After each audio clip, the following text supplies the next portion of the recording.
如咧你話要限制呢個香港自由內地自由行嘅數目嘅內地嘅居民嚟香港旅遊咧，咁我覺得冇乜咁嘅必要咯。如果真係要限制嘅，咁歐美啊、日本啊或者其他國家嘅係咪都要限制咧？咁呢一個係一個問題咯。咁另外你又話自由行咧落到嚟咧就唔係居住嘅，咁有冇一個數字可以顯示唔係居住咧？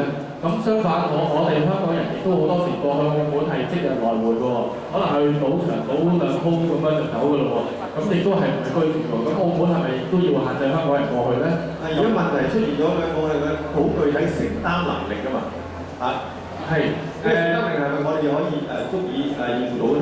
嗱，呢個關於個承擔能力咧，咁之前好似阿鄭小姐都講過啦。咁譬如喺大概係香港羅湖嘅邊境，我哋可以起一個商場，可以俾啲內地旅遊嘅遊客咧落嚟香港買嘢咁樣嘅。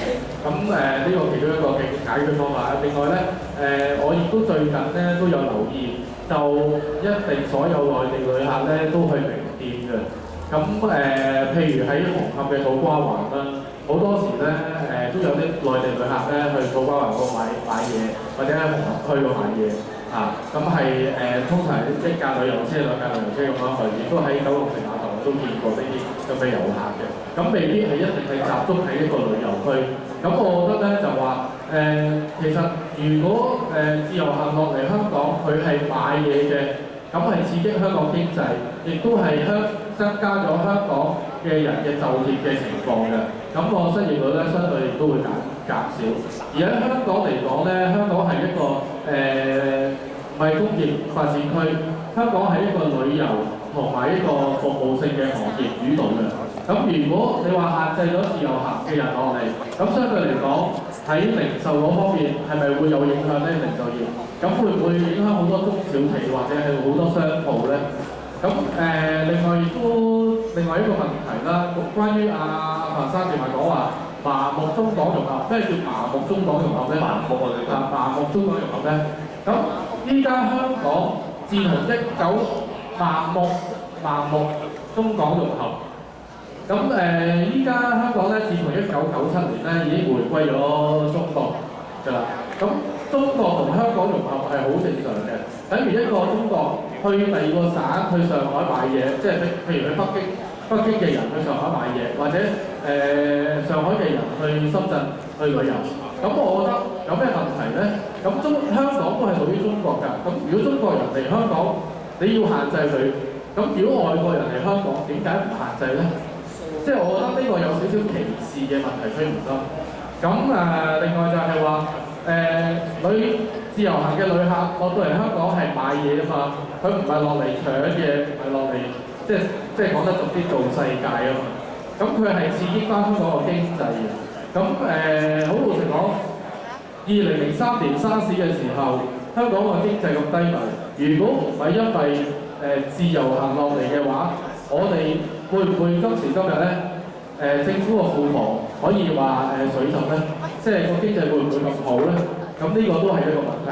另外仲有唔好意思啊，另外仲有關於豪宅嗰方面啦，你就話國內好多買家嚟買啦。咁其實政府咧都財爺都實施咗呢個好多嘅防止呢個國內買家即係非本地用家嘅買家去買樓嘅稅務嗰度會抽好多稅咯。咁呢個都係一個限制嚟嘅。咁仲有一個問題啦，我就想問咩叫做大陸化咯？呢個我想要清楚。大陸化係指咩大陸咧？大陸有好多地方嘅喎，唔係一定係中國先係大陸嘅喎，美洲都有大陸嘅喎，係咪？啱唔啱啊？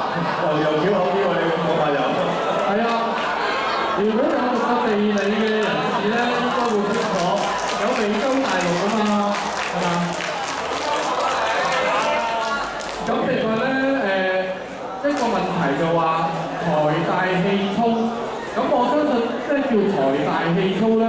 咁曾幾何時咧，香港人未回歸97嘅時候翻上大陸旅遊，我都相信香港就都有幾財大氣粗咯，因為當年咧香港人亦都叫國內嘅中國人咧叫做阿燦嘅。咁我覺得呢個係貶詞嚟嘅。咁如果係咁樣，咁香港人冇財大氣粗咩？